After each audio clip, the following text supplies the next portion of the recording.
மகிழ்வோம் மகிழ்வோம் தினமாக மகிழ்வோம், இயேசுராஜன் நம் சொந்தமாயினார். இந்த பாதலத்தின் சொந்தக்காரர் அவர், எந்த உள்ளத்தில் சொந்தமானார். ஆனந்தமே பரமானந்தமே, இது மாபெரும் பாக்கியமே. இந்த பாதலத்தின் சொந்தக்காரர் அவர், எந்த உள்ளத்தில் சொந்தமானார். ஆண்டவராகிய இயேசு கிறிஸ்துவின் பரிசுத்த நாமத்தில் உங்களை அன்புடன் வாழ்த்துகிறோம். இந்த நாளிலும் இந்திய தேசத்தினுடைய 77வது குடியரசு தின வாழ்த்துக்களை உங்களுக்கு நாங்கள் தெரிவித்துக் கொள்கிறோம். இந்தியா விடுதலை அடைந்து ஒரு குடியரசு நாடாக பிரகடனப்படுத்தி இன்று தனது 77வது குடியரசு தின விழாவை சிறப்பாக கொண்டாடுகிறது. அது நம்ம யாவருக்கும் மிகவும் மகிழ்ச்சியான பெருமையான ஒரு காரியமாக இருக்கிறது. இந்த நாளிலும் தேவ செய்திக்கு ஆதாரமாக எபேசியருக்கு எழுதின நிருபம் 2ஆம் அதிகாரம் 2ஆம் வசனத்திலே, அவைகளில் நீங்கள் முற்காலத்திலே இவ்வுலக வழக்கத்திற்கேற்றபடியாகவும் கீழ்ப்படியாமையின் பிள்ளைகளிடத்தில் இப்பொழுது கிரியை செய்கிற ஆகாயத்து அதிகார பிரபுவாகிய ஆவிக்கேற்றபடியாகவும் நடந்து கொண்டீர்கள் என்று நாம் வாசிக்கிறோம். இங்கே கீழ்ப்படியாமையின் பிள்ளைகள் என்பதை நாம் பார்க்கிறோம்.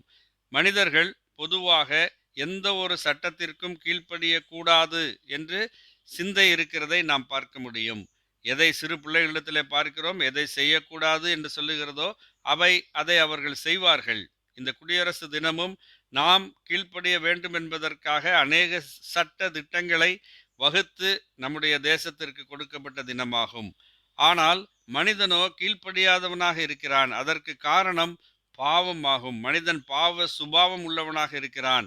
இந்த பாவத்திற்கு காரணம் சாத்தான் என்று நாம் அறிந்திருக்கிறோம். ஆகவேதான் அந்த வசனத்திலே கீழ்ப்படியாமையின் பிள்ளைகளிடத்தில் கிரியை செய்கிற ஆகாயத்து அதிகார பிரபுவாகிய ஆவிக்கேற்றபடி என்று சொல்லப்பட்டிருக்கிறது. அது சாத்தானை குறிக்கிறது. எந்த ஒரு கட்டளையாக இருந்தாலும் அதற்கு கீழ்ப்படியாமல் இருப்பது பாவமாகும். வேதம், ஆண்டவராகிய இயேசு கிறிஸ்து வேதத்திலே கூறும்போது, மார்க் எழுதின சுவிசேஷம் 7ஆம் அதிகாரம் 20 முதல் 23 வசனங்களிலே இவ்வாறு கூறுகிறார்: மனுஷனுக்குள்ளே இருந்து புறப்படுகிறதே மனுஷனை தீட்டுப்படுத்தும். எப்படியெனில், மனுஷருடைய இருதயத்திற்குள்ளிருந்து பொல்லாத சிந்தனைகளும் விபசாரங்களும் வேசித்தனங்களும் கொலைபாதகங்களும் களவுகளும் பொருளாசைகளும் துஷ்டத்தனங்களும் கபடும் காமவிகாரமும் வன்கண்ணும் தூஷணமும் பெருமையும் மதிகேடும் புறப்பட்டு வரும். பொல்லாங்கானவைகளாகிய இவைகளெல்லாம் உள்ளத்திலிருந்து புறப்பட்டு மனுஷனை தீட்டுப்படுத்தும் என்றார். இவைகளெல்லாம் மனிதன் சாத்தானுக்கு கீழ்ப்படிந்தவனாய் மனிதனுடைய பாவ சுபாவத்தின் காரணமாக தன் உள்ளத்திலே வைத்திருக்கிறான். இவைகள் அப்பப்பொழுது வெளியே வந்து மனிதனை தீட்டுப்படுத்துகிறதை பார்க்கிறோம். ஆனால் இந்த பாவ செயல்களினுடைய தண்டனை மரணமாக இருக்கிறது. அதாவது தேவனை விட்டு பிரிக்கப்பட்டு நித்திய காலம் நரகத்திற்கு செல்லுகிற மரணமாக இருக்கிறது. பாவத்தின் சம்பளம் மரணம் என்று பார்க்கிறோம். இதிலிருந்து நாம் விடுதலை அடைய வேண்டும். ஆங்கிலேய ஆதிக்கத்திலிருந்து தேசம் விடுதலை அடைந்தது போல மனிதர்களாகிய நாமும் பாவத்தின் ஆதிக்கத்திலிருந்து விடுதலை அடைய வேண்டியவர்களாக இருக்கிறோம். ரோமருக்கு எழுதின நிருபம் 8ஆம் அதிகாரம் 2ஆம் வசனத்திலே நாம் இவ்வாறு வாசிக்கிறோம்: கிறிஸ்து இயேசுவினாலே ஜீவனுடைய ஆவியின் பிரமாணம் என்னை பாவம் மரணம் என்பவைகளின் பிரமாணத்தினின்று விடுதலை ஆக்கிற்றே என்று கூறுகிறார். ஆம், விடுதலை பெற்ற ஒரு மனிதனாக அப்போஸ்தலனாகிய பவுல் கூறுகிறார், நாமும் இந்த விடுதலையை பெற முடியும்.